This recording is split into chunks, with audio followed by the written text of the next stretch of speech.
Hi there, welcome to Hey Sound Guy, the podcast where I will be peeking behind the curtain of the wonderful world of music. Each week, I'll be speaking to engineers, musicians, and industry professionals, and we'll have a little chat with them and see what they do, share some stories from the road. So stay tuned. Now, my next guest is a brilliant engineer and a good friend of mine. He started his career at 15 with the National Youth Jazz Orchestra. He is head of sound at Ronnie Scott's Jazz Club and Boisdale, Canary, Wharf. He's recorded very many albums and gone on very many tours. A lot of fun stories. Ladies and gentlemen, please welcome my good friend, Miles Ashton. Hello, Tians. Hey, sound guy. Hey, sound guy. How are you doing? Yeah, doing fine. Thank you very much. Thank you for coming. I appreciate it. Thanks I for know the it's cup far. of tea. Of course. Sound guy. I accept no feedback. Yeah, that was a birthday gift. I would. Yeah. Right. So, how I usually like to start is if you could just tell us a little bit about yourself, who you are, and how you got into this lovely world of sound engineering. Right. Well, it's a long story, I know. The name's Miles Ashton. Got into this many years ago when I was 15, and I'm 51 now. So, is that 36 years? Sound about And right. basically, I've never had a proper job. Do a mixture of studio engineering and live sound engineering, but it started in the live genre. Although, having said that, I mean, I got into this because of my dad running the National Youth Jazz Orchestra, and I used to go and hang around in the studio when they were making records and watch because it fascinated me. It was something I was interested in. So I didn't start doing that for a while because I couldn't get a job doing that. Not at 15. Well, even at 18, as a T-boy or whatever. I mean, I tried. Oh, in the studio, yeah. Back in the day, it was a bit different, wasn't it? I tried to get a job, I think in Battery Studios. Actually went down there, and tried and couldn't get a job. And I tried to get a trainee place with the BBC, which initially wasn't successful, and then they had a recruitment drive literally a few weeks after they'd said no, we're not looking for anybody, and I passed an interview with them, and they said, right, do you want to do a technical operators course? It starts in Scotland next month. And I said no. Thank you. I wanted to do this a few months ago, and I didn't really sort of like take it seriously because they were recruiting for a course which they claimed they weren't recruiting for. A couple of months ago. So yeah, I didn't get into the BBC's sort of path. Just went into the live sound stuff. My dad had a guy that was driving their band bus and doing the sound and selling the records and everything, who was an incredibly overworked gentleman who had a heart attack at some point. I've forgotten his name actually, but he basically showed me how to plug the PA together, and then suddenly I was the only one who knew how to plug the PA together at the age of 15, and it was like, my son needs to come out of high school today to come and do this gig with the National Youth Jazz Orchestra because he's the only one who knows how it all plugs together. Brilliant. So it started like that, and then learning stuff by watching in the studio and basically taking over that. But that never stopped with NYJO until reasonably recently. I was always overseeing what happened with them, and actually I'm mixing their latest album at the moment. So we did a couple of albums in Air, Lyndhurst, which is a fantastic studio, and mixing the latest one I'd probably be doing some now if we weren't doing this, to be honest. Well, I'm sorry for keeping you from it. That's all right. We'll be brief, and then you can get back to it. Not working tonight, then? Not tonight, no. Oh, fantastic. Next couple of days I'm not working. Lovely. So lovely. Right. So you started when you were 15, doing the sound for NYJO, and then you progressed from there. How long did you do just NYJO? When did you sort of start working? Well, I didn't go to university, so I was at sixth form college, 17 and 18, and after that I thought I could get a job in a recording studio or the BBC, as I said, and that didn't work out, but I was still doing all the live gigs, of which there were quite a lot, and quite a lot of foreign trips, and the touring is tells you that actually going out is much more fun than sitting in a darkened room for hours on end. And so basically, probably about the age of, I was doing a few gigs, with local bands playing bass and stuff, and for mates who had bands. And then it just progressed to the first sort of artist that I got in with was Barbara Thompson, I think, after NYJO. And her and John Heisman came to a NYJO gig, and they were starting a big band for some reason or other, just which was basically their band Paraphernalia playing with a big band horn section. So they were the rhythm section of a big band, and Barbara had written a load of big band charts, and their sound guy was leaving, and they were looking for a new sound guy, and they came to a gig, thought that I'd done a very good job on that, and phoned my dad up, not knowing who I was, saying we're looking for a new sound engineer. Who was that boy doing your sound? Because he was very good.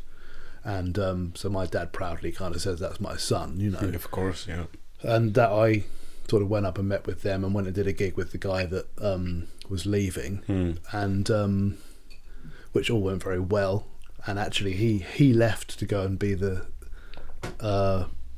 sort of road manager and sound guy with Kenny Ball and his jazzmen, who at the time were 5 nights a week working up and down the motorway kind of a band, with one guy in a van with everything, with a reasonably big PA system, going and doing sort of working man's clubs and town halls and stuff like that. And I actually went and did the first couple of gigs that he did with Kenny Ball with him to help him, because he needed some help to get it all together and work out what was what. So then he went off with them, and he worked for them for a year or two, I think, after that. And I took over looking after Paraphernalia and did a lot of work in the studio with them, because John Heisman had a fantastic studio called Temple Music, which is still there down in Surrey. So a lot of the studio work initially that I did, I learned a lot from him, and a lot from working in that studio, in that whole sphere. He taught me so much. I really miss him now he's gone. But that led to basically me being able to work in any studio and basically mix, do live sound. And I did a lot of touring with Paraphernalia. They were the kind of act that were actually much bigger in the sort of European touring circuit, so they would go off and do 45 dates in Germany, Austria, Switzerland, Czech Republic and stuff in a row. Perfect. In one little splitter bus on one van with the back line and the lighting guy and me in it. And so we did a lot of touring, over a period of many years.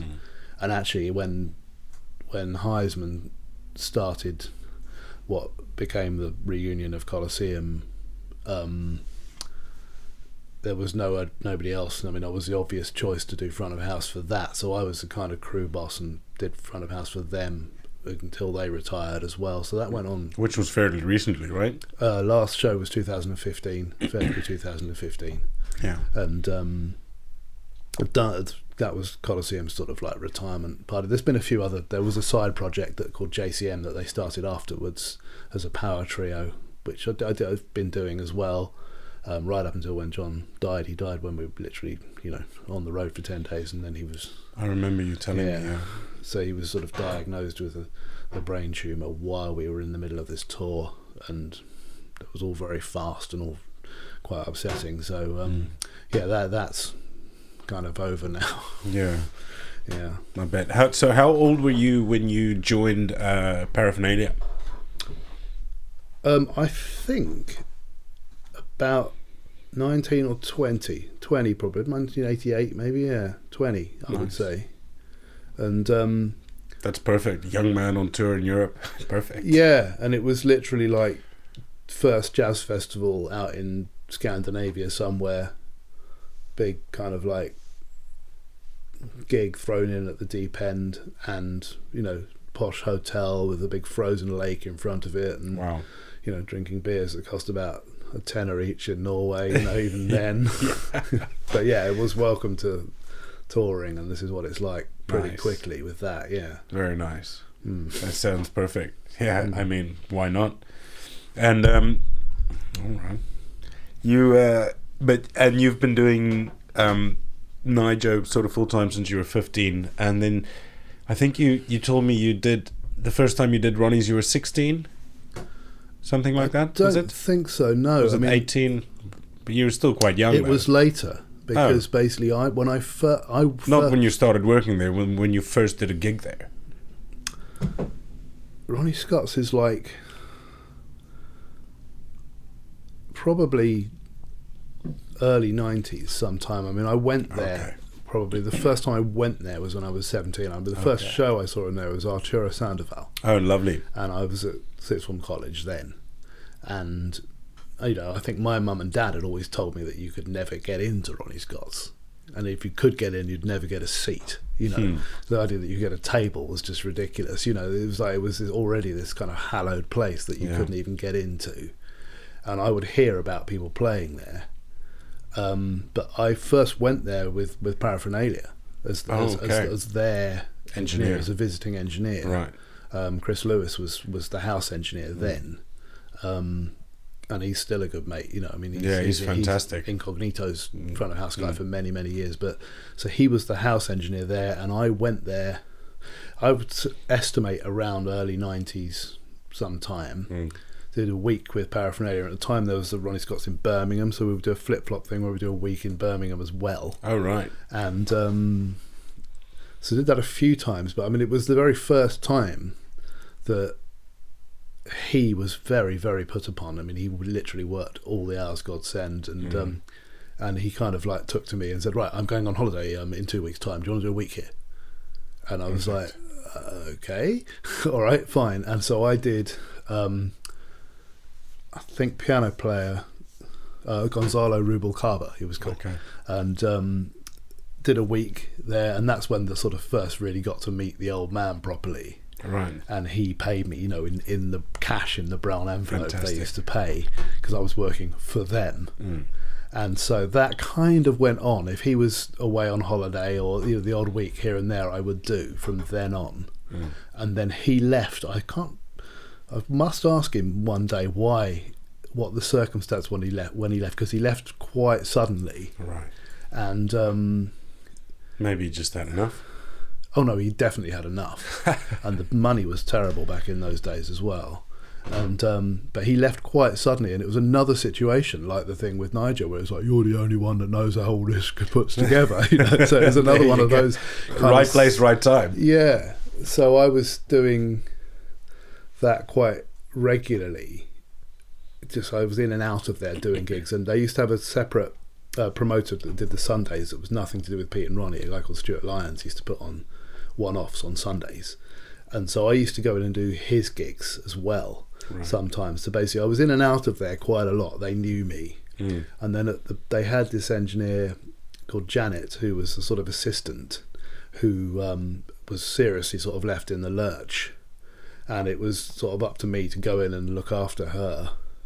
And so basically I used to kind of like go in and do the sound checks, and I did any pre-production that was required, which, you know, involved fax machines and phoning America and all sorts of things. There wasn't that much of it, but compared to the sort of email situation today, it was torturous, know, with the time difference and international phone calls and stuff. But yeah, there wasn't so much, but yeah, wow, wouldn't like to go back to those days. Damn right. And then I would always just hire them house engineers who would work 5 nights a week, and I would come in on Mondays and do the sound checks, and I would do one day in the week. So, you know, we'd say normally I'll take a Wednesday off, you do the Wednesday night. Right. And that went on for a long, long time. I was never actually the house engineer there. I was always sort of the chief sound engineer. But I never did the 5 nights a week employee thing with them at all. It seemed to work very well for Pete and Ronnie, that it's just kind of had somebody that would look after things. Right. But I was off out and about doing gigs with other people and doing stuff in the studio, and so, but I was always there to make sure everything was okay.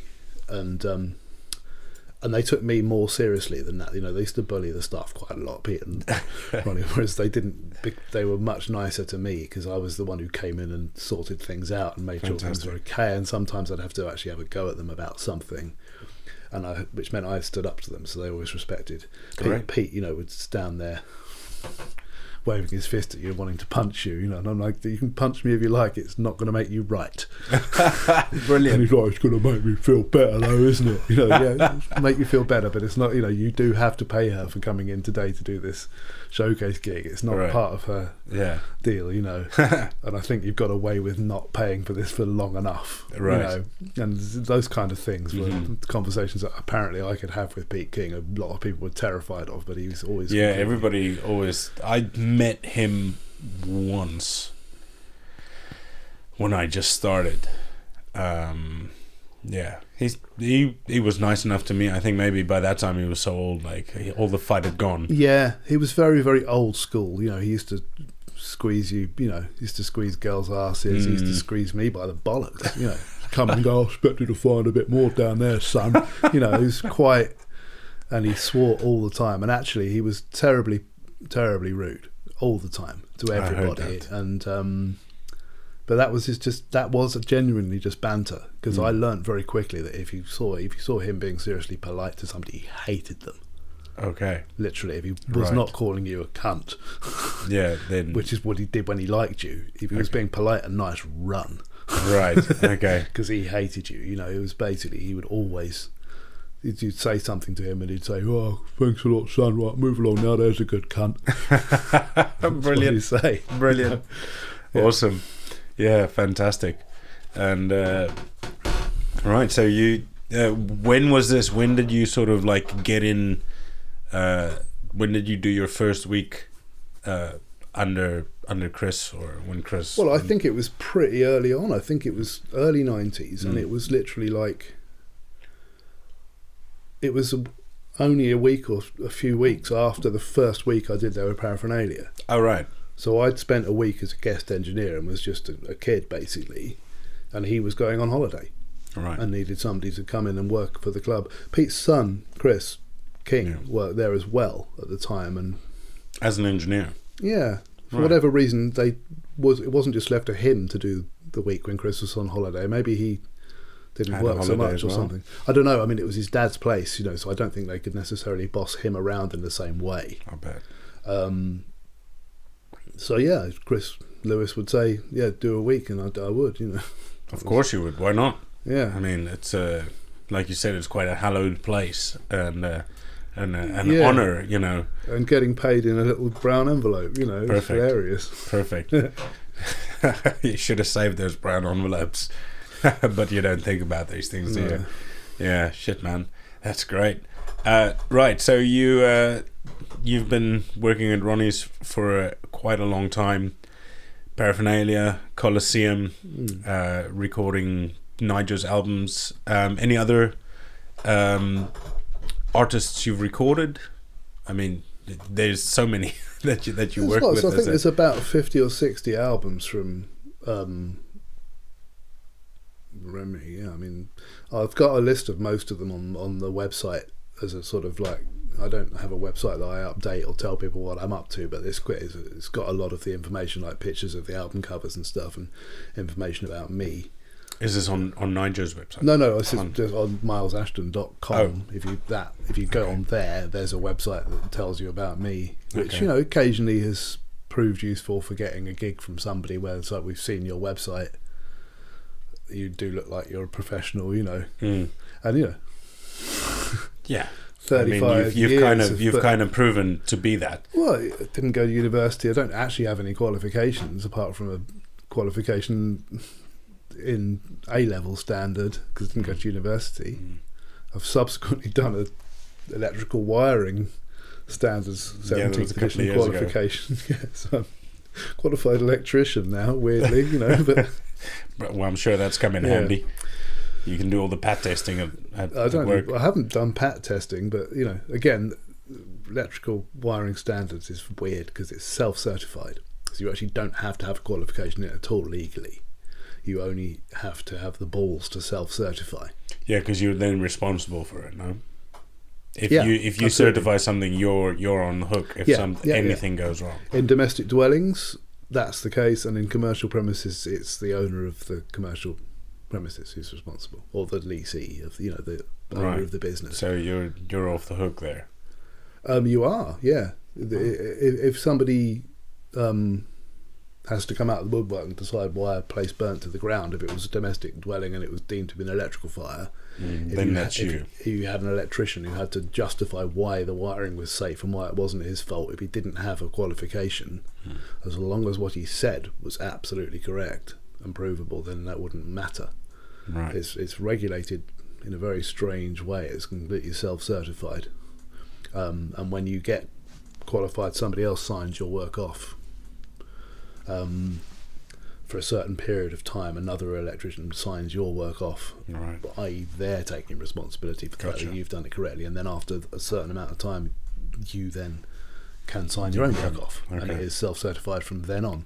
And you may have letters after your name as members of a professional body of electricians, which also holds some kind of gravitas, but legally it doesn't particularly help you. Right, it's not still, a PhD, but it's still self-certified. So gotcha. All right, it's pretty very cool. Strange in the UK for that. Yeah, this is very weird. What sort of things does it entail? Is it what kind of loads plugs can carry, or the 16 amp, 13 amp sort of all of that? Yeah. I mean, right. It's a telephone directory kind of size type book with paper that thin in it. That's the book of the regulations, and you can take the book into the exam as well. Okay. Oh, you can take it in there? You can, but you have to reference it pretty quickly to finish the exam. Oh, right, it's tight, is it? Because it's multiple choice, and And all the color codes of the resistors and all those sorts of things? No, it's not electronics like that. No, it's only wiring. It's nearly all about safety and protection, electrical wiring standards. It's about, first and foremost, safety. That's the thing. Is wiring something so that it can't electrocute somebody. Yeah. That's not a good thing. And what the standards are to make sure that that's the case. Yeah, electrocution is not fun. No, it's not fun. I've had a few incidents.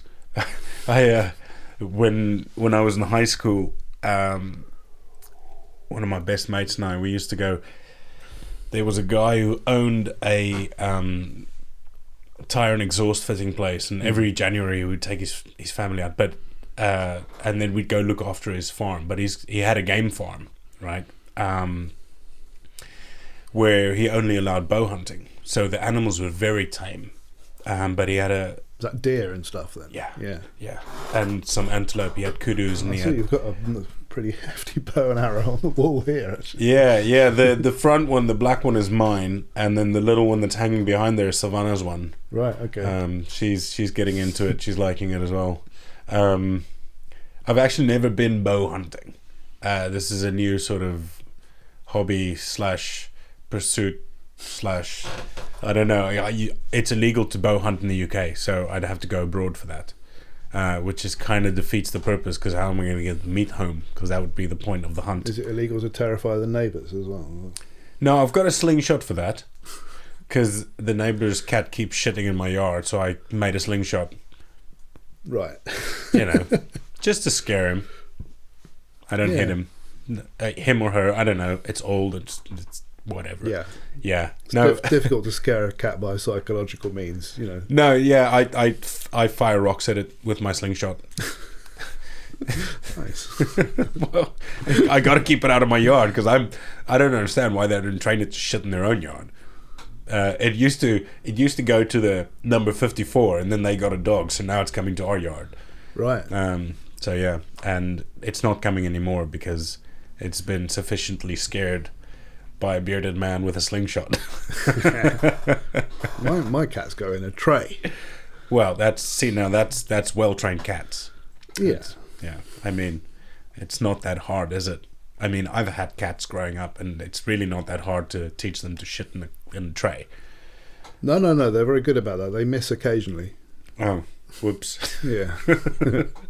Well, that's still not in somebody else's yard, though, is it? No, it's on our floor usually, but Just hope it's not carpet. That would suck. It's been the bed now and again. Oh no! I threw a duvet away not so long ago. Oh no! When one of the cats had an accident. You've got 2 Siamese cats, haven't you? No, they're moggies, but they're Right. sort of half Bengal. Okay. So they're quite tigery and looking. But they're tabby cats, but they're moggies. Their mum was a very beautiful Bengal cat, but they're not pedigrees themselves. Okay. But they're one of them's getting older and is a little bit more incontinent, and our duvet took the brunt of it, and I threw it away. Instead of throwing the cat away. Oh no. Just It's kidding. a reasonably isolated incident so far. Okay. Once it starts happening more, then maybe, you know. Well, first port of call's actually been we've been closing all the bedroom doors Fair enough. basically ever Yeah, since. prevention is better than cure. Yeah. Yeah. Anyway, no, I was. He had an electrical fence around his house, Yeah. and he'd get us to do odd jobs because we'd be there for 10 days, basically looking after the farm. So we'd patrol the border, every morning and every night for snares and things like that, because poaching is a big thing, unfortunately. And the first day, we switched the power off to the electric fence. Yeah. I think it's like 100,000 volts, but it's got almost zero amps. It's just a burn. Yeah, it's like a static Right. electricity kind of ping. Yeah. isn't You it? hear it like Yeah. every now and then. And every second wire is electrified, and the ones in between aren't. So the first day we were cautious and switched the power off, and then because we got to paint these metal droppers on which they're spanned. And painting, and then walking around the outside and painting. Second day we're sort of like getting lazy, put our school shoes on because they've got rubber soles, and we're just sort of like hanging on to the one wire that's not electrified, and then you're painting. And I leant through to try and paint the back, and even though I was isolated with my shoes, I was grounded by this other wire. Sure. And my elbow just touched that cable, and I went flying a couple of feet backwards. I just saw white, and whoa, that was not fun. No. But yeah, I got out of that. And then the other time I got this at O'Meara. I was doing a gig, and they had their own sound engineer, a band from America, and this female sound engineer, she was very nice, but she, for some reason, they had those travel adapters, the UK and the US, and it was a rectangular one where the UK plug is on this side and the US plug is on that side, and you got to push the button down to get the prongs out. Yeah. And for some fucking reason, this woman had both prongs out, right? So it was plugged in, and then the US prongs were sticking out just loose. Oh, really? Yeah. Okay. I didn't know that, and I go just around to plug in the kick drum mic into the stage box, and that was again a little burn. I had to fucking burn up. I think those adapters, you're not supposed to be able to have two sets of pins out at once. She must have had it for a while, and anyway, so electricity. I think Americans aren't so cautious about it because their voltage is not as nasty. 110. Yeah, but it's not the voltage; it's the ampage that kills you, because it stops your heart. Not death. I mean the intensity of the shock. Basically the reason all the power tools and stuff on building sites are 110 is because it's not as dangerous. Basically, to have that kind of voltage slung around everywhere is basically not going to kill anybody, sort of thing. That's the whole point of it. But I mean, do the wiring standard thing. You discover that anything under 1,000 volts is referred to as low voltage. Yeah, which surprised me. Yeah, but again, I mean, the voltage really just causes a burn.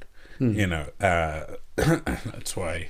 But the thing that stops your heart is the amps. Oh yeah, sure, but the current. And that's to not be protected by an RCB or something is, that's explain RCB, please. RCD, sorry. RCD, then. Just it will cut the power as soon as it runs to ground. A breaker. Any kind of earth leakage and. Okay. So RCD, did you say? What would that stand for? Isn't it RCB? Residual breaker. current detector. A detector. Okay. We have MCBs, which are mini circuit breakers, which are the things you get on fuse boxes, and then the RCD is the thing that detects earth leakage. Okay.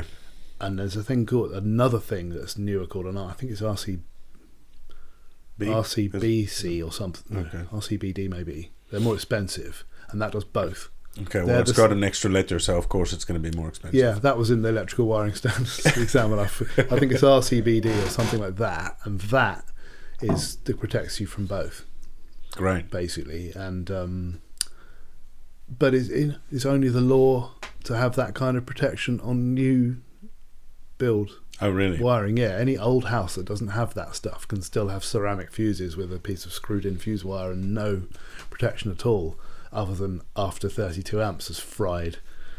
So yeah, there's the dangerousness of our wiring is partly to do with the fact that the regulations isn't retrograde to everybody. It's only for new build, so they just assume that over a period of time everything eventually will be rewired, and then it will have those protections. But no, old wiring doesn't have any protections like that, and it isn't legally required to in the UK. Brilliant. Just just be careful. I think maybe the update of health and safety and the severeness of it has made people a little bit lazy, to look at where they're going and don't touch a fucking wire that's sticking out. These sorts of things. And the very fact that in a lot of European countries, even it's the law to have a 30 milliamp RCD on the whole supply.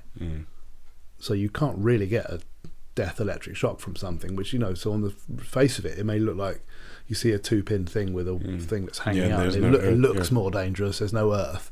Look at our plug, which is, even though it's got a 13 amp fuse in it, unlike nearly every other plug in the world, doesn't have a fuse in the plug. We have a fuse in the live side, which means you can't put it in upside down.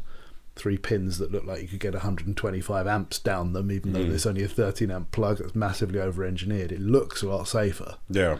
But yeah, there's no RCD on the supply. You're old houses in trouble. And a lot of people will have a 13 amp fuse and then have a tiny skinny wire that's actually going to burn before the fuse. A 13 amp fuse will blow. Yeah, because we need a 3 amp fuse in that plug with a tiny skinny wire like that, and it's attached to a 32 amp ring main. The only country with ring mains as well. Everybody else has spurs. Oh, right. All radial circuits and spurs. We have ring mains and a wire that's half the size as well. It's very strange thing. Cowboys, man, cowboys. No, it's a way. It's a way. It's a way to do it. But it's the ring main basically has to go all the way around and join back to take the load all the way around, and it's very easy again to break the ring. Both sides of it still work. But now you've got wire half the thickness you would need for a 32 amp radial circuit. Right. And that happens in a lot of houses. If somebody plugs into many things and they burn. No. Somebody will put a stud wall up or take a wall down, or they'll break the ring main. Okay. So that it isn't continuous anymore, but both sides still work. Okay. So nobody thinks anything's wrong. But you've split it in half. You've split the two sides of the ring into basically a very long radial circuit that hasn't got thick enough wire now. Okay.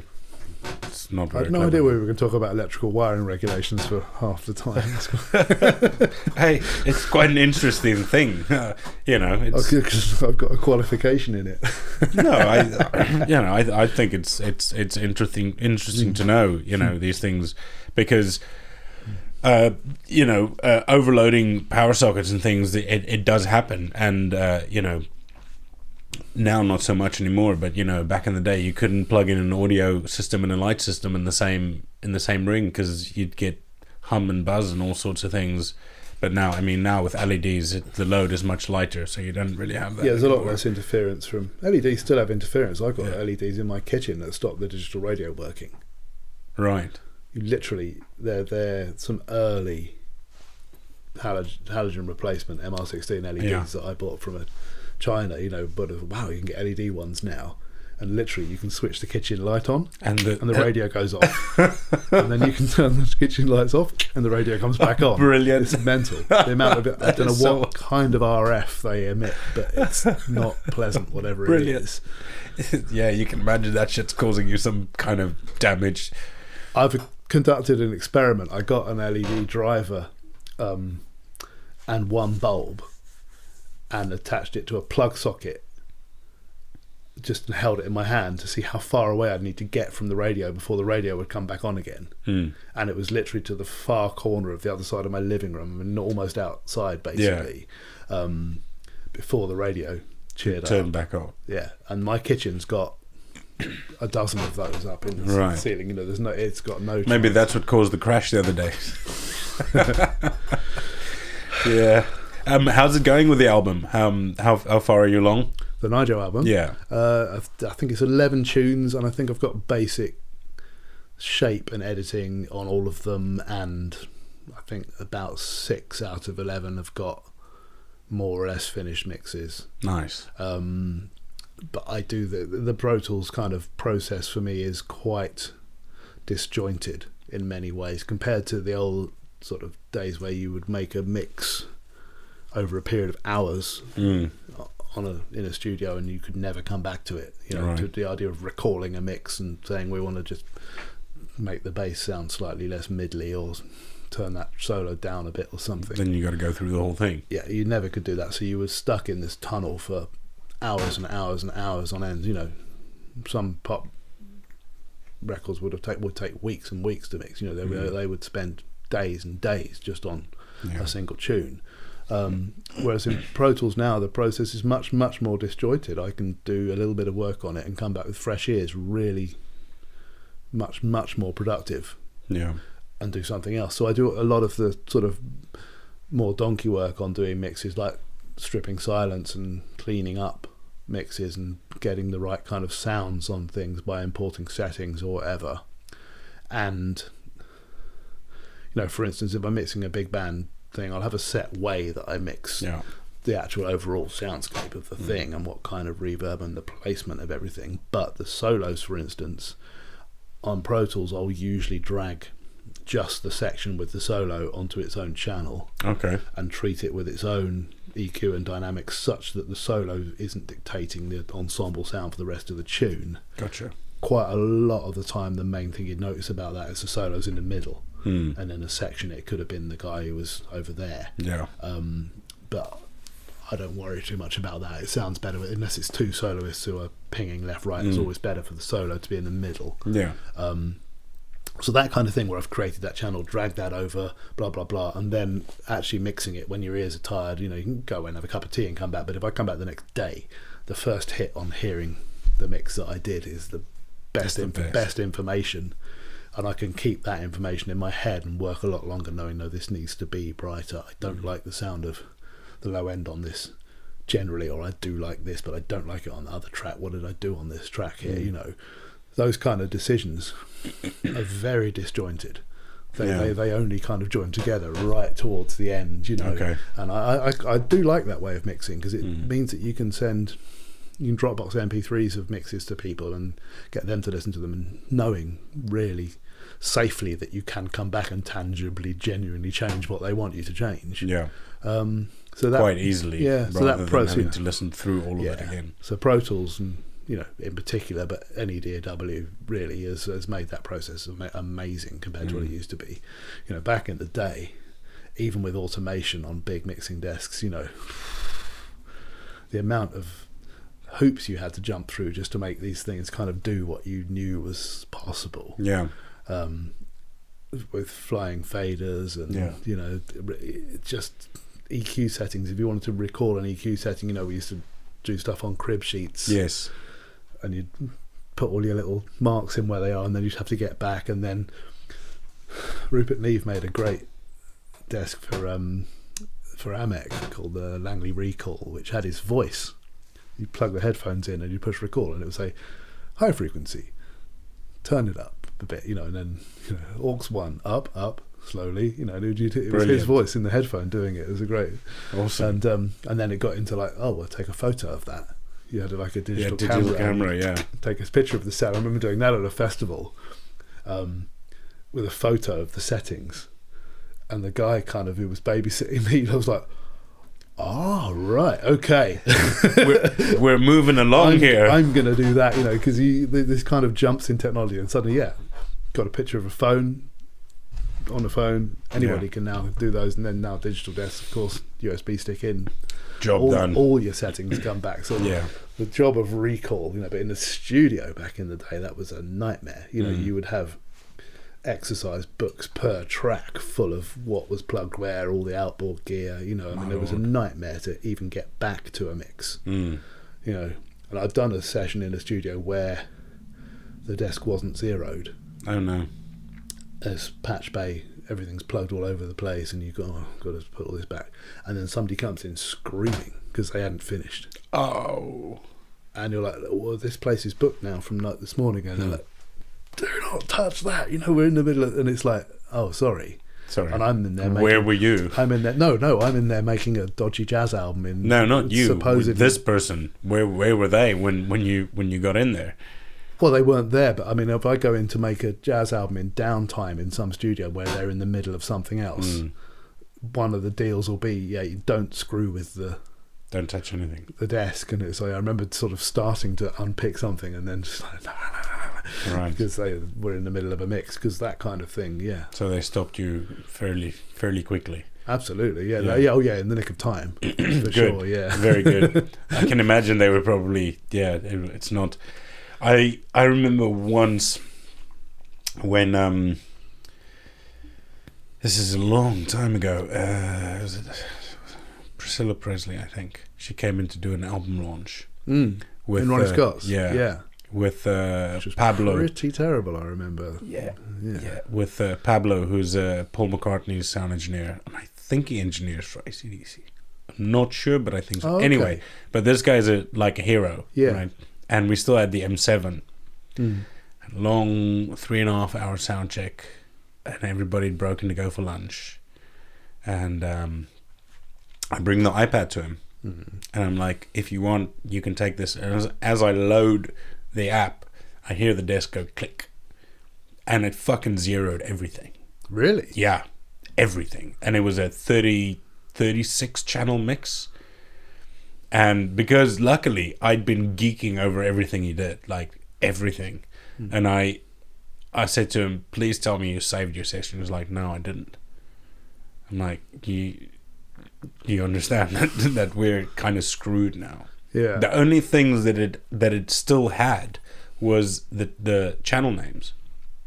How weird. It was very weird. I'd never seen that, because I wasn't even I was away from the desk, like at least 5 meters away from the thing. I've never seen that with an M7. Never, not before or since have I ever seen that. As soon as I pressed the app, I heard the desk do that, and I went over to the desk and looked, and it was fucking gone. How weird. But luckily, I basically recalled everything from memory, and I just dialed it all in for him, and there were minor tweaks that we had to do. Okay. Once the gig got going, and but yeah, I mean, Funny now enough, we're so lucky. But yeah, with LS9s and M7s and the my mate JP, he's started as head of sound in a theater in, I think it's Midtown, Texas somewhere, right? And calling me up, and he's like, how does this and how does that, because he studied sound engineering as well, but he'd never really done it. He went and worked out in Doha as a project manager, and so he never really got his hands dirty in the sound bit. And he went and he got this job recently, and so he's calling me up and he's talking, and I'm explaining things to him and this and that and these and those, and make yourself a startup file, and do these things, because he was a bit nervous. He had an 8-piece band, and it was the first time he was going to mix it, and I'm like, well, and I Dropbox him my Simande file for a QU, not a QU, for the QL1. Yeah. And I'm like, just load this in without even thinking of telling him, make sure that it's, recall safe, and you only import these. Yeah. He fucking wiped the whole desk. Yeah. Those desks suffer from I don't know about the modern software on the QLs and cells, but they're certainly in that vintage, they suffer from the fact that the USB stick wiped the whole desk. Yeah. You couldn't load we've had that so many times. One scene. Yeah, I had an engineer on a festival in East Germany, I think, or Poland. It was a Frank Zappa festival, and Colosseum were doing it. And it was, I think it was an M7, funnily enough, but it was a show file where he killed the whole desk. And I even said to him, have you got this saved? And he said yes. And I said, okay, fine. And you loaded yours in. And I loaded our stick, and it turned out there was a whole load of settings like direct outs going to a radio record feed and stuff, and festival settings, which it transpired he didn't have saved, even though he said he did. And he learnt a lesson that day about that. But that's not the funniest one, actually. The funniest one of all is the Dave Sanborn story. This is 2006, and this involves Tim Bray and me. Right, we've been out for a few beers, and we are walking past Ronnie Scott's, and it's very, very soon after the refurbishment in 2006, and it's reopened, and Dave Sanborn's playing. It's only a month in or something like that, and Leo Green's standing on the steps, and he just sees me and grabs me.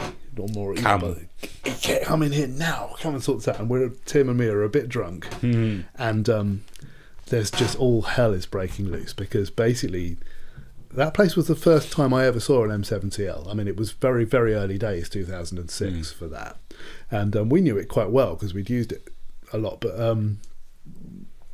the visiting engineer had never used one. Okay, it was early days of digital desks. He'd never seen one of those, and so so he got a USB stick, and he thought that he'd saved all of his settings onto this USB stick. Diligence-wise, he in his head he was doing the right thing. Okay, he didn't trust that his show file was going to be there when he came back, because there was an opening act. Blah blah blah. So yeah, this is completely user error. This isn't the desk wiping anything, but you can reverse engineer what happened. So basically, he did his sound check with Dave Sanborn. I forget who was babysitting him, but basically was no use. Was Sam Tracy still? Or had Danny already taken over then? I think so, yeah. One or other of, I don't know. I guess one or other of them must have been around. I don't know. It was certainly there was no, I've got, in my head it might have been Shahan there, but I remember he was there full time as well. Not then. I don't know. Maybe I'm wrong about that, but anyway, there was nothing anybody could do, and what was going on was the band was standing on stage waiting to play, and the band's sound engineer was being very American, shouting, it's crashed, it's eaten the, blah blah blah. And what actually had happened was that he had not saved his show file when he made the USB stick. So basically he'd thought that he was saving his show file onto the USB stick, but he wasn't, because he hadn't saved the file. So he backed the desk up onto the USB stick. The house guy had then saved his session, done the support band, saved that, it was all there. Yeah. He'd come back and stuck his USB stick in and blanked the desk. And was then saying that there's no undo, unfortunately. And he was going, the desk's fucked up, the desk's fucked up. And I'm looking at it, and I'm a bit drunk as well, and I'm saying, sorry, start again. You've loaded the thing. Yeah, there's no output from the desk. And in those days, there was no, in the initial settings, there wasn't even any routing. So I got the talk mic, and I go to the output page, and I go route left, route right, 1, 2. Okay, the PA works. Right. Okay, route the monitors, boom, boom, boom. Okay, mix 1, bub, mix 2. Okay, the desk works fine, but it's completely blank. Yeah, you've got nothing. Okay. Yeah, but I've loaded my... I said, okay, you've blanked the desk. Yeah. And there's a manager pacing around. The band are on stage. It's a full house. Oh, the manager is going berserk. Leo's standing there going like, what are we going to do? What are we going to do? And I just had to go to the manager and say, look, okay, your engineer is in denial about the fact that you've got to start the sound check now. Yeah. Okay, the band are standing on stage, and it's as if somebody's come and zeroed the whole desk. It's not coming back. He's got to start the sound check from scratch now. The audience have never seen a sound check. They'll find it quite amusing, so don't worry about that. That'll be fine. He just has to tell them what we're doing, and it's computer's crashed or something explanation. All the audience are going to be fine about it. They're about to witness a sound check, which is awesome, fairly amusing thing if you're seeing like an A-lister jazz musician on stage. So they had to do that, and but it took the guest engineer. It took him a good 10 or 15 minutes to actually cheer up about the fact that he had to do a sound check again, and that the settings weren't coming back, and it was his fault because he wasn't having it. But it was very early days, and he thought he'd done the right thing. But what he'd actually done is come to a desk where his show file was saved, and rather than recalling it, he'd loaded a blank stick. And so we were sort of standing there, and Leo was going, sit down, stay here for the rest of the evening, you can have a bottle of champagne. And we're just like, no, we're a bit drunk and we're going. And we didn't stay in the end. It's like, We know what needs to be done, and we don't really need to witness it, and we left. But I would have stuck around just for comedy purposes. No. Had enough at that point. Because basically, even though I was a little bit drunk, I was like the only voice of reason. Basically, told them what had to happen, what had happened, and what had to happen, and that was the only way through it. That's it. And I think he sent the band off stage and then got them on one by one to sound check, and then I think they started the gig, and I think everything was okay, and I'm sure the audience had a great experience. You know? And at any time, in the face of adversity, if a piece of equipment dies and you're there to witness people mending it, and then it's all okay. I mean, that's a great thing to witness. Much more fun. Absolutely, than seeing something going smoothly, isn't it? 100%. I mean, one of the biggest reasons I started. I mean, there are a few reasons why I started this thing. Is so those who aren't in the industry can kind of hear about these things and kind of peek behind the curtain, you know, see what it is and how the music business works, live studio and all these things. You know, I get musicians on as well. I'd like to get at some stage a manager or something on, like a professional manager. I mean, then should do. Always the best relationship with managers, because they, you know, but I mean, at the end of the day, they're just looking out for the band, and they get to go to places where they get fucked over as well. So you know, they have to be hard asses sometimes. No, it's a window into this world. I mean, Gareth and me have started. I was going to ask you about that next. Yeah, I'll do a little trailer for it. I mean, it's not dissimilar. We're doing it on Soho Radio, and it's called What Goes on Tour. We've not had one. We've not actually got one transmitted yet. We've recorded 2, and we've got another one incoming. And just touring professionals. I mean, we've done sound engineer yet, weirdly. We've done Chic's production manager, and we've done a guy that was the sort of booker and general manager of lots of iconic London music venues. He's currently the general manager of Heaven, but he was the general manager of like the Forum, Town and Country Club, the Astoria. Oh man, I missed the Astoria. That was such an awesome venue. Well, this dude Mark, he was the production manager or general manager of the Forum when there was a riot, which is quite an infamous day. It was on a reggae festival, and the promoter hadn't actually got the main artist over at all because there was no visa, and they didn't tell the audience, and there was a riot, and the mixing desk got thrown off the balcony and was hanging by the multi-core. Jesus. And he was the actual production manager of that then. He was the guy that had to go on and tell the people that the audience that the gig wasn't happening at 11 o'clock at night when they'd all been in there for a few hours, tanked up, waiting for it, and nobody was admitting that the artist wasn't there. Jesus, man. So he's our second. I'm looking forward to hearing radio. That. Where can we find that? Well, it's going to be I think an hour-long show on Soho Radio once a month, and then it'll be a podcast, probably of more like an hour and a half. We'll put all the material into the podcast, so it'll be extended. Yeah, and it'll be on with the bloopers and all that in there. I keep it. Yeah, it'll be on YouTube. And are you doing video as well? No. Oh right, not so far. You're a lot techier than we are. We're just sitting in a radio studio. Well, there's a lot more work involved than that. I tell you what, man. Long nights. Well, we're drinking as well. Gareth, even though Gareth's not drinking himself, his theory is that people will loosen up if you buy them a nice, expensive bottle of drink. So it's down to me. Yeah, to drink with the guest. Drink with them. Yeah, that sounds fair. To loosen. So I get more and more slurry as the program goes on. Brilliant. That sounds like fun, man. Yeah, well, so it's called What Goes on Tour. What Goes on Tour. Right. Podcast. Actually, I think the Twitter and the email and the YouTube channel are going to be What Goes on Tour Podcast. Okay. It's What Goes on Tour UK? Because I found you on Instagram as What Goes on Tour UK. Yes, that may well be the case. I mean, you have to do a bit of searching. I'm sorry I don't actually have all of the handles. It's okay, once we're done, in the description, I'm going to put all the links and stuff. Cool. So it's not started yet. I mean, it's going to start as a Soho Radio broadcast, so it's going to be parked there, and its identity is going to come from that. But it will be a podcast that will then be downloadable forevermore. So nice, and you'll release that on Spotify and iTunes and all that stuff. Everywhere, I think. Yeah. Right. In the end, just get an RSS feed and then just upload it. It's pretty easy. Yeah, you'll have to talk me through this because I have no idea what that is. Whichever an RSS feed is, basically it generates whichever podcast host you choose. I use Podbean. Yeah, you pay a monthly subscription. mine is, it's not a lot. It's like £8.50 or something, because it's $9.99. So whatever Right. the exchange rate is. And that's the host. They are my host, and So the content is uploaded lives and lives there. there. Yeah, I've got unlimited audio, Hmm.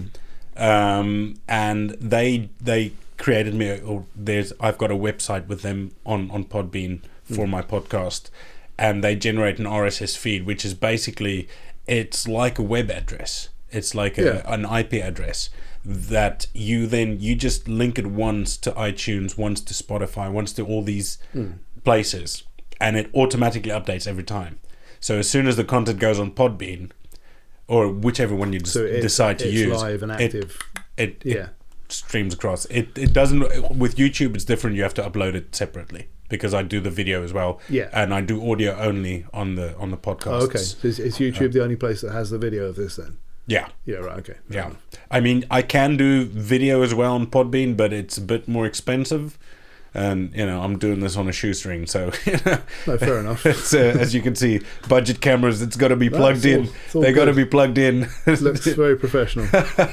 Well, I try. I made this desk out of pallets. That's good, man. Yeah, it's a lot of fun, didn't make man. this desk out of No, pallets, I didn't. Yeah, we were talking about that a little bit before. And you say you've got the Mackie... Which one have you got? In my home studio, I've got the original Mackie Huey, which was the very first Pro Tools controller, before even DigiDesign made anything. The first... Before they DigiDesigned something. Yeah, before they became Avid even. But I mean, so the Pro Control was the first DigiDesign one, which was incredibly expensive. It was about... And I'm absolutely 100% obsolete now, so... money not well spent for anybody. But the Huey, which was a collaboration between DigiDesign and Mackie, Huey is human. It says human user interface. Yeah, it says it's got that and a big logo on it. That was a collaboration between DigiDesign and them, and that protocol is what still stands. And I think they must have done some perpetual deal where Pro Tools always has to support the Huey protocol for software controllers, because Yukon is a new one, but everything runs on Huey before that. And so I've still got that controller because it's got the control room controls in it as well as just the moving faders. And I never touch it. I'm going to replace it very soon and get rid of the faders completely, because I don't ever touch them. Right. But that thing still works like a dream, and it's very solidly built. But it was incredibly expensive itself. It was about £4,000. Jeez. In about 1999. Wow. I mean, it was it was not a cheap piece, and it's got very nice Penny and Giles faders that are incredibly smooth, and it's completely made of metal. So it's a serious kind of, possibly even the highest quality product Mackie ever made. I doubt whether Mackie made many things ever that were as expensive as that. Right. They made a big 24 channel desk similar looking to this, actually, Yeah. which I think probably runs on the same protocol as well. Most likely. But yeah, that's still there. I mean, that's antique by today, given that still works with the most recent version of Pro Tools. Yeah, see, for this, I need to... Yeah, Avid don't support any of their old hardware that they made themselves. They're absolutely ruthless about that. No, they Avid, don't. Yeah, I've had to get Nayrink. It's an American company, and they do a bridge where this is now... I connected via Ethernet, but in Pro Tools itself, it recognizes it as a MIDI controller. Yeah. Via Nayrink, and that then I get to use this. And that's the same thing as Huey. The Huey. Yeah, I got it registered with the Huey, like the Huey protocol is over of MIDI as well. Ethernet, actually, yeah. No, it's is that a company that actually gets cooperation from Avid in the sort of legacy department? Then. Yeah, I'd never heard of it, but. Neyrinck. Okay, interesting. Yeah, they're great. Very, very good. And they provide like Zimmer iPad Zimmer frames for sort of old people who've got antique equipment. Yeah. Well, yeah, I'm not that old. No, the equipment becomes antique in no time at all. That's Oh, why. it does, and things just move along so quickly. That new Behringer desk looks pretty sweet, doesn't it? What is it called? It's called the Wing. The Wing, that's correct. Yeah, it looks pretty sweet. It looks very slick. I've not seen it. I saw the Heritage. It looks better than that one. The Heritage D doesn't look that good. I think maybe they're spending. I saw that at the Plaza show. It doesn't look that. That's quite odd. It's don't know. Generally, it looks like they've spent more time on the Wing because they've assimilated Midas. Yes, that's the one they'll sell thousands of rather than hundreds of, though, isn't it? Yeah. Same. This X Air is a fantastic little desk. It really is. I can't fault it. For what it is and for what I paid for it, it really, it fits in my backpack. It's great. Or I put it in my bike satchel. There you go, up the road. You got a gig in a box or a gig in a bag. These standalone products are sort of they're probably going to last a good, amount of time because they just need to keep working. Whereas this kind of thing. Where the company just abandons ship. There's very, very little sympathy for legacy product owners at all. You're like, well, we don't have the money, but you paid thousands of money for this great big thing, and it's obsolete now. Yeah. I'm lucky I got this thing second hand. Obsolescence is the beast of our age. Yeah. Like light bulbs, they're made to break. Yeah. Yeah. No. Right. So I see you've got your lovely DPA hoodie on there. Oh yeah. Free clothing. Yeah. Miles number. What does Gareth call you? M12. Yes, numbers. I am Master 12. That's right. From the DPA Masters Club. Yeah.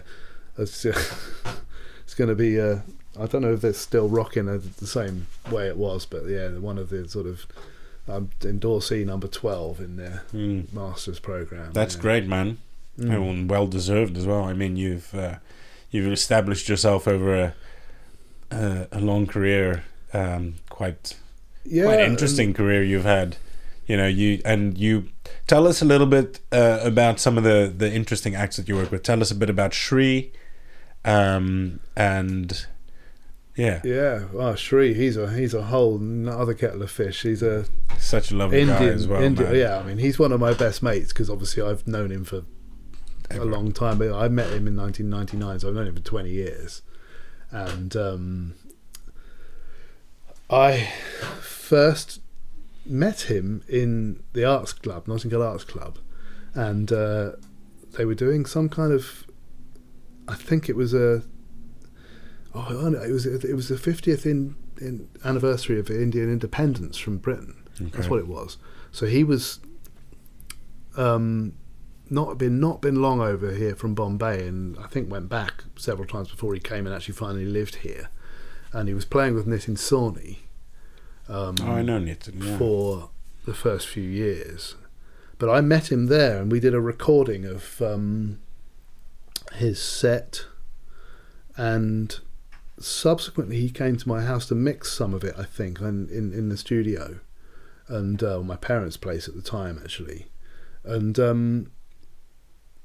I did a few gigs with Nitin, but basically the gig was the gig of Gerard Albo, who's a very good French engineer. He did some work in Ronnie's as well, and he was Nitin's front of house engineer, and I used to dep for him occasionally on Nitin's band, and Shri was playing bass in that band.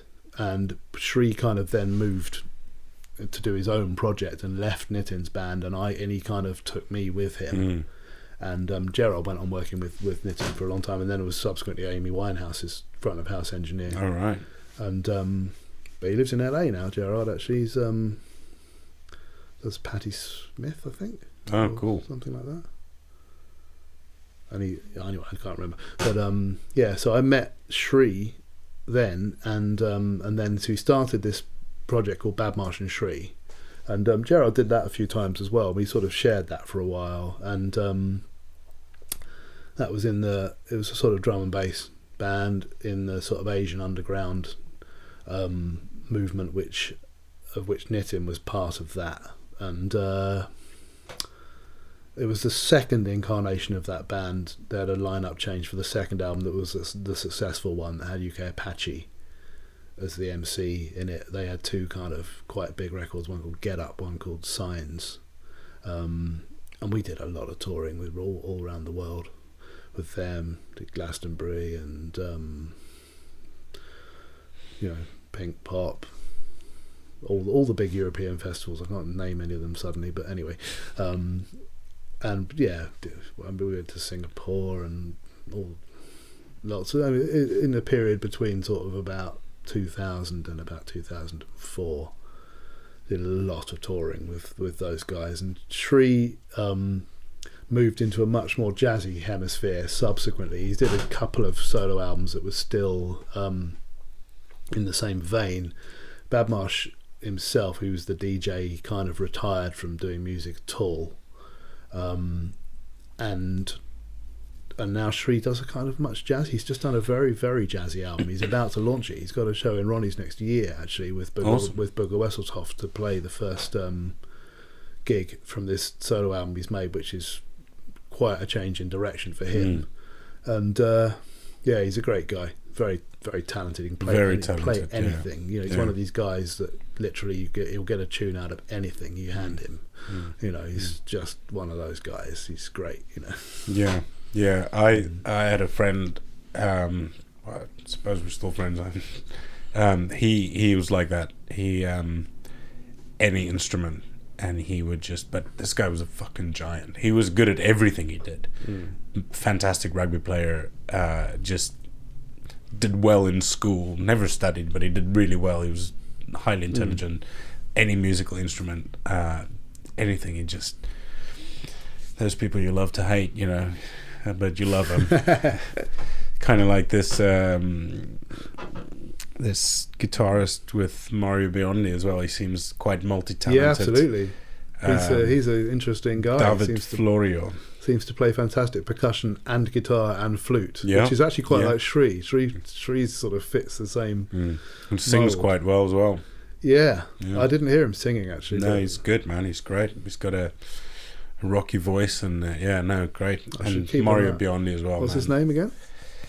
It's David Florio. I have to keep an eye out for him. He's Florio. Interesting guy, clearly. Keep an eye out for that. I think they've all kind of got their own sort of things going on as well. I know the bass player is quite a legend. Lorenzo Malaman. Is it Lorenzo? Yeah. Fucking hell. Really he's one of he must be one of the biggest stars in Italy, Mario Biondi. I believe so. But internationally. I mean, before they arrived on Tuesday, they just come from Havana, from Cuba. Right. And they've been touring and they're, chatting with the guys and they're talking, we did the stadium here and then we were in there and then America and then he's been... And there's not so many. I mean, Paolo Conti is another one. Stars that actually get out of Italy and have any kind. And Nicola Conte as well. He comes to Ronnie's. Yes, of course. Yeah. I think he's more famous for being a DJ though. Yeah, he's a DJ producer guy. Yeah. Nicola Conte. Yeah. But Paolo Conti's like a crooner. And Renato Calzone is another one. I mean, there are a few Italian people who do get there. Zucchero is quite big. Exactly, yeah. They get their head above the parapet and suddenly they actually get out. They have to sing in English, of course, to do it. But, And Brian Auger, right? He plays Hammond organ for him, for Zucchero. And he has done for years now. And Karma, Brian's son, good mate of mine, he plays the drums for Zucchero as well. Oh, I didn't know that. Yeah, they've been doing that for a fair couple of years, I think. This is probably why they haven't been back to Ronnie's in a while, because they're hella busy. I only seen Zucchero play once, and it was in. I was babysitting in front of house for the Rock am Ring festival in the Nürburgring in Germany. For audio rent, and he was on the bill then. Was that the time you did the sound from Metallica? Yeah. Awesome. Same time. That was about. What happened there? How did you end up doing the sound from Metallica? Well, I didn't do this. I was just babysitting. Oh, you were just babysitting. Oh, right. Well, that's not so exciting anymore, is it? No, I was babysitting Big Mick. Is he a nice bloke? I heard he's a nice bloke. He was lovely, yeah, and fantastic as well. Yeah, great guy. Awesome. Had his own XL4 and had his own big racks of gear, which was all Behringer, funnily enough, right, at the time. Okay. So he was in a relationship with Miles and Berenger back then, and that was 99, 2000-ish, I should say. Yeah. Right. Wow, that's awesome. Mm. Okay. Well, we should probably start wrapping this thing up. Hopefully I can get you back again sometime. You have to ask me some different questions. Yeah, I'll have to think of a few more questions then. No, I'm glad that you decided that you agreed to come on this. No, it's a pleasure. It looks great, T. So thank you. Thank you very much. I really appreciate it. And I'll let you go so you can get back to mixing NYJO. I'm going to be doing that, I think, probably for the rest of the day. Yeah. So, yeah. I gotta. Well, it's only 1:00 now. I'll maybe have a nap since I haven't really slept this week. You're doing Mario Biondi for the rest of the week, yeah? Yeah. And it's been late shows and early mornings, getting up at 7:30 to get Savannah ready for school and then take her to school. And yeah, and I did the school run this morning as well. Yeah, well, congratulations. I don't get the kids up. My wife gets the kids up, but I usually take them to school. So yeah, it's fun. I'd rather miss sleep than miss that, to be honest with you. Oh, 100%. It's the main time I get to see them actually as well. Yeah. Really, a lot of the time I'm working or whatever. Then working at night. Yeah. That's the only thing about our job is we work when others play. It's the nature of the job. We have to check what day of the week it is. I woke up this morning completely confused because I got home about 4:30 and I got in bed, and 6:30 Savannah came and got in bed with me. It's like, oh, Daddy, and give me a hug, and I was like, oh, I'm awake. Okay, fine, I'm awake. But I was completely confused as to where I was and what day it was. When you just sort of like feel like you've just fallen asleep, and then just like jolted awake by these freezing pair of feet in between my legs. It's like but it's Friday today. It is. You should know that. Yeah, I know. Friday is my podcast day, so yeah. You do like tour bus kind of tours, which is literally like, the equivalent of being in a circus where you don't know. It doesn't really matter where you are. You've got everything with you to do the show, and that's that. And you get up and you don't know what day of the week it is. And and you wake up in a different city every day. And you think it's busy today. Oh yeah, the punters are having a Friday night. Okay, fine. Oh, it's Friday today. We used to say that the punters are having a Friday night. Or punters are having a Saturday night. That's why it's more raucous, or it's a much bigger venue than today, because it's the weekend. Because you get completely snowblind to what day of the week it is. Why would you care? Yeah, when you're on the road. Yeah, that's right. Every day is a working day, and that's it. Yeah. Yeah, Monday, Sunday, doesn't matter. I mean, for me as well, I view days as work days and non-work days, really. The only way for me to keep track of it being a week or weekend is whether Savannah's at school or not. Yeah, well, I think the structure of our society, a lot of the kind of jobs that people do, they have to do them at weekends as well. Whereas anybody that's got kids has to deal with weekends because the kids are home, and you do stuff at weekends. And I think the structure of our society revolves around the fact that the education system works Monday to Friday, because more or less every other job isn't Monday to Friday anymore. Even apart from those who make a lot of money for banks and no one else. Well, no, even banks are open on Saturdays at the customer end. Yeah, Metro banks open even enough, Sundays. Fair enough. In the city, maybe the business end of it isn't people working anything other than Monday to Friday because of the way trading works and all of that. But even so, I mean, so much stuff is 24/7, but schools aren't, and people with kids have weekends, and society is definitely structured around that to a great extent still. Well, I think that's probably a good thing, because people get fucking burnt out. It's not a good thing to we don't go to church anymore on Sundays. That's what we used to do back in the day. That's what people did. And I remember campaign in the UK for Sunday opening of shops. I remember being on the road in Germany, and they were having a campaign while we were having the change to Sunday licensing laws and Sunday shop hours and stuff. The Germans were having a similar campaign, and the Germans were having it about Saturday. Right. Because Saturday was nothing was open in Germany when we were doing it for Sunday, and you go to, even now, nothing's open in that neck of the woods on Sundays. Really? Yeah. Right. It's really, really much stricter. So, and I don't think it's to do with necessarily being a more religious society, but the structure of the society and the fact that they, you actually you pay money into a church unless you opt out in Germany. The structure of their society is more structured around that, and Sunday is literally more sacred than it is here. Right. But the Germans aren't very religious, are they? No, I don't think so. No, in the general scheme of things, it's just an archaic thing that's been brought forward since forever. Merkel's the head of the Christian Democrats. They still, they definitely have structurally more to be Christian than we do, for sure. But I mean, well, there you go. Just learn something new every day. I think it's all here endeth the lesson. Yeah, religious studies, catechism. Thank you very much. I've done enough of that. No, I started still on the curriculum at school though. Religious studies, isn't it? Yeah, Savannah. But they're including more things, and Savannah comes home, and then I just tell her, these are just stories. Yeah, everybody's got their stories, and everybody can believe whatever they want to believe as long as they don't force it on anybody else, and that's my view. You can do whatever the fuck you want. There's a lot of people who are forcing it on other people. That's the problem. Yeah, that is the biggest problem with it, unfortunately. Or looking down on somebody who's not of the same persuasion.